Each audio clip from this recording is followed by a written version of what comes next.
There is a kind of silence that isn't peaceful. It doesn't rest you. It doesn't restore you. It simply sits with you. And the longer it sits, the heavier it gets. His name was Harold Mercer. And when I first heard his story, I had to stop whatever I was doing and just think. Because Harold had done everything right.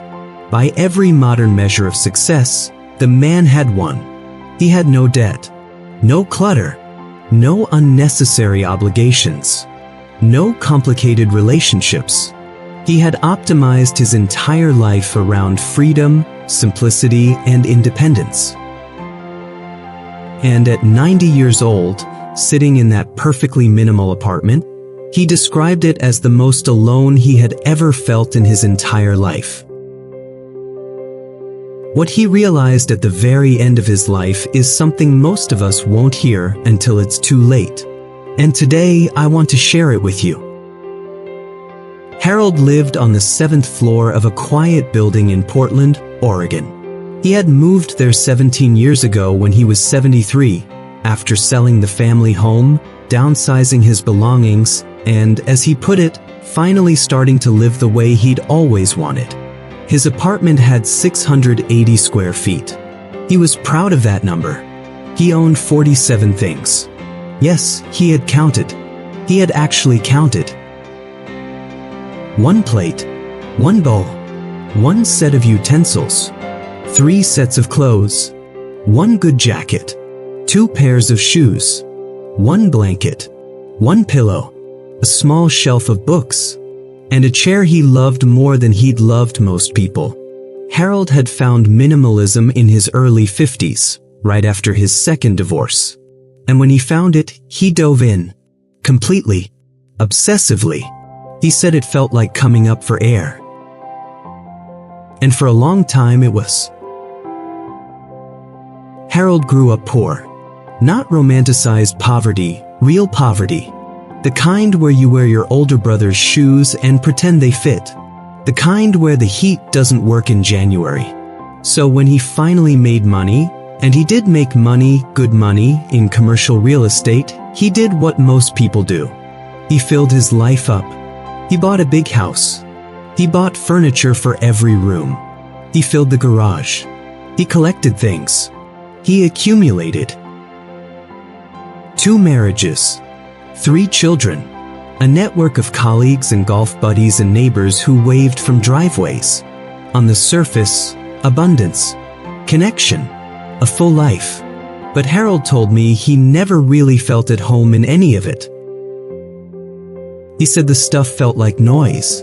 The relationships felt like obligations. He moved through his own life feeling like a guest who didn't quite belong. So when he found minimalism, it wasn't just an aesthetic choice. It was a philosophy. It was a way of saying, I will only keep what truly matters. I will strip away everything fake. And here is where most people make the same mistake Harold did. He stripped away the noise, but he also stripped away the music. Over the course of about 15 years, Harold systematically removed things from his life. First, the physical things. That part felt amazing. Intentional. Every donation, every yard sale, every cleared shelf brought a sense of calm he hadn't experienced since childhood. But then, slowly, quietly, the same thinking started applying to people. The colleague who always needed something. Gone. The neighbor who talked too much. Slowly faded out. The old friend from college who had different politics now. Relationship quietly let go. His adult children, he loved them, he told me that clearly, but they were complicated. There were tensions. Old wounds from the divorces. Conversations that required energy he told himself he no longer had. He saw them at Christmas sometimes. Maybe Thanksgiving. A phone call here and there. He told himself this was healthy boundaries. That he was protecting his peace. That not everyone deserved a seat at the limited table of his attention. And for years, it worked. Or at least it felt like it worked. He woke up to silence and called it serenity. He ate alone and called it mindfulness. He went to bed without any complicated emotions from the day and called it emotional regulation. But what he realized later changed everything. Harold turned 85 in February. He had spent the day organizing his bookshelf. He made himself a dinner of lentil soup. He went to bed at 9:15. Nobody called. Not because people didn't care, but because over the years Harold had communicated clearly, consistently, that he preferred his own company, that he valued his space, that he wasn't big on celebrations. He had, in his own way, trained the people who loved him to leave him alone. He told me he lay in bed that night staring at the ceiling for a long time, and for the first time in decades, he couldn't frame it positively. He couldn't call it peace. He couldn't call it choice. He called it what it was. Loneliness. The deep kind. The kind that isn't fixed by being around people. The kind that comes from realizing that you chose, again and again, the absence of connection, and that those choices had compounded over time like interest on a loan you forgot you'd taken out. He thought about his daughter, Elena. He hadn't spoken to her in 8 months. Not because of a fight, just because neither of them had reached out. And he had trained himself not to need it. He thought about his son, David, who lived 40 minutes away and who had stopped suggesting dinners because Harold had canceled too many times. He thought about a woman named Ruth, a neighbor from 12 years ago who had genuinely liked him, who had brought him soup once when he was sick, who had tried to build a friendship with him, and how he had politely, consistently, kept her at arm's length because he told himself he didn't need the complication. Ruth had moved away 7 years ago. He didn't know where. He had never asked. He said that night he understood, for the first time, what it means to be truly alone. Not just physically alone. Spiritually alone. To be a person who had carefully, methodically removed themselves from the web of human life, and who now floated freely in empty space. Free. And absolutely untethered. Harold spent the next 5 years trying to understand how it had happened. How a man who was so intentional, so thoughtful, so committed to living well, had ended up here. And what he told me, I want you to hear carefully. He said, minimalism started as a philosophy about things. But somewhere along the way, I let it become a philosophy about people. And that was the mistake. Things can be owned. Things can be controlled. Things don't have needs. They don't show up unexpectedly. They don't require you to be vulnerable or patient or forgiving. People do. And Harold had, unconsciously, started applying the same criteria to relationships that he applied to objects. Is this thing adding clear, measurable value to my life? Is it requiring more maintenance than it's worth? Does it fit cleanly into my space? The problem with applying minimalist thinking to human beings is that human beings are, by nature, excessive. They overflow. They are cluttered with history and need and contradiction. They don't fit neatly into a curated life. And that overflow, that mess, is not the opposite of love. It is love. Harold said something else that has stayed with me. He said, I spent 30 years optimizing my life for peace. And I got it. I have perfect peace. But peace, it turns out, is not the same as joy. And without the friction of real relationships, without the inconvenience of people who need you and whom you need, peace just feels like a long, quiet room with no furniture and no one in it.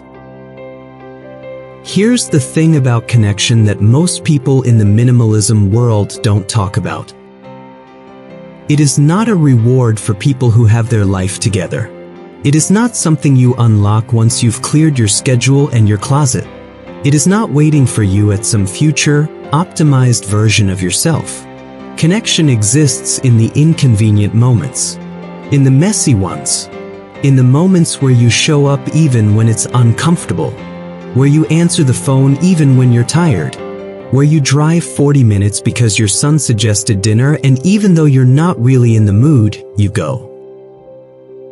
Harold didn't go. Over and over, in 100 small ways, Harold didn't go. At 87, Harold did something he hadn't done in a very long time. He asked for help. Not from a professional, not from a system. He called David. He said he didn't know what he was going to say. He dialed the number and when David picked up, sounding surprised, a little guarded, Harold just said, "I'd like to have dinner. If you still want that." David was quiet for a moment. Then he said, "Yeah, Dad, I still want that." Harold told me that dinner was awkward. There were long silences. There were old wounds in the room that neither of them addressed directly. The restaurant was noisy and Harold usually hated noise. But he said it was the best evening he'd had in years. Not because it was perfect, because it was real. Because there was another human being across the table who shared his DNA and his history and who, despite everything, had shown up. They started having dinner once a month, then twice a month. Harold called Elena. That conversation was harder. She cried. He almost hung up twice. But he stayed on the line. He said rebuilding those relationships at 87 was the hardest thing he'd ever done. Harder than building his business. Harder than 2 divorces. Harder than any decluttering project he'd ever attempted. Because this time, he wasn't removing things. He was trying to add them back. And some things, once removed, don't slot back into place so easily. In the last 2 years of his life, Harold wrote letters. Long, handwritten letters. To his children. To a handful of people he had quietly drifted away from. To a few he had never properly thanked. He also wrote a letter. This is the one I want to share with you, addressed to nobody in particular. Or maybe to everybody. He titled it, What I Would Tell My 50-Year-Old Self. He wrote, "Stop measuring your life by how little you need. Start measuring it by who would notice if you were gone, and whether you'd notice if they were." Simplicity is a beautiful tool. But a tool is only as good as what you build with it. If you use it to build walls instead of foundations, you've wasted the tool. The relationships you're avoiding because they're complicated? They are complicated because they are real. Simple relationships don't exist. And the ones you've let go of because they required too much of you. I promise you, you will think about those people when the house is quiet and you're trying to remember the sound of someone who genuinely knew you. Don't confuse peace with emptiness. Peace is what happens after connection. Emptiness is what happens instead of it. Your children don't need a perfect, unbothered version of you. They need the version of you that shows up, that stays, that tries. They will forgive your mess. They will not forget your absence. And this one, he underlined it 3 times. There is no version of a good life that is lived entirely alone. We were not built for that. The body knows it. The mind knows it. Only the ego insists otherwise. He also wrote, and I think this might be the most important line, independence is not a personality. It is a survival strategy. And the tragedy of being very good at surviving is that you can go your entire life without ever actually living. Now, I want to be clear about something, because this story is not an attack on minimalism. Harold himself was clear about that. There is nothing wrong with owning less. There is nothing wrong with valuing simplicity. There is nothing wrong with protecting your energy or your space or your time. The danger isn't minimalism. The danger is when the minimalist philosophy, designed to clear space for what matters, becomes the thing that replaces what matters. When less stuff becomes less people. When fewer obligations becomes fewer bonds. When solitude, which should be a place you visit to rest and return from, becomes the place you live permanently. Harold said he had read hundreds of articles and watched hundreds of videos about minimalism, about how to let go, about the freedom of owning less, about the liberation of needing no one. He said he never once, in all of those articles and all of those videos, heard someone ask, "But what are you making room for?" Because that's the real question, isn't it? When you clear out your schedule, what do you fill it with? When you clear out the noise, do you replace it with signal or just more silence? When you cut the people who drain you, do you invest more deeply in the people who don't? Or do you just get better at being alone? There's a study that Harold referenced, something he'd read in his 80s, that finally put language to what he'd been feeling. Researchers following people through their 70s and 80s found that the strongest predictor of happiness and health in old age was not wealth, not fitness, not diet, not even genetics. It was the quality of their relationships. Not the quantity, not perfect relationships, not easy ones, just real ones. Relationships with depth and history. Relationships where someone knew your actual name for who you actually were, not the curated version you'd chosen to present to the world. Harold said when he read that study, he felt something he described as a kind of grief that arrives too late. Like reading the instructions after you've already assembled the furniture wrong and can't take it apart. He was 82 when he read it. He had, by that point, spent 30 years carefully, thoughtfully, intentionally dismantling the very thing the research said he needed most. He said, "I thought I was building a life. I was building a monument. Clean lines, perfect proportions, and nobody to share it with." Harold died at 91 on a Thursday in March. David was with him. Elena had flown in 2 days before. There were flowers on the counter that someone had brought. The apartment hadn't had flowers in it for years. He didn't die surrounded by family in the Hollywood sense. It wasn't a crowded, tearful bedside scene. It was quiet. It was small. But it was not alone. His daughter told me that in his last few lucid days, Harold kept saying the same thing, almost like a mantra. He kept saying, "I had more time. I thought I had more time." Not referring to his life, referring to all the moments he had passed on, all the dinners he had declined, all the calls he hadn't made, all the times he had chosen the clean, quiet, uncomplicated version of his day over the messy, warm, inconvenient version that required another person to be in it. He thought he had more time to reconnect, more time to show up, more time to stop optimizing and just be present with the people who had, despite everything, never stopped loving him. He almost ran out. Almost. So let me ask you something before you go. When you think about your ideal life, the simplified, optimized, decluttered version, who is in it? Not who is in your physical space. Who is in your life? Who would you call, not because you need something, but just because you wanted to hear their voice? Who would call you? Because here is the life lesson Harold paid 90 years to learn. The point of clearing space is to make room for people.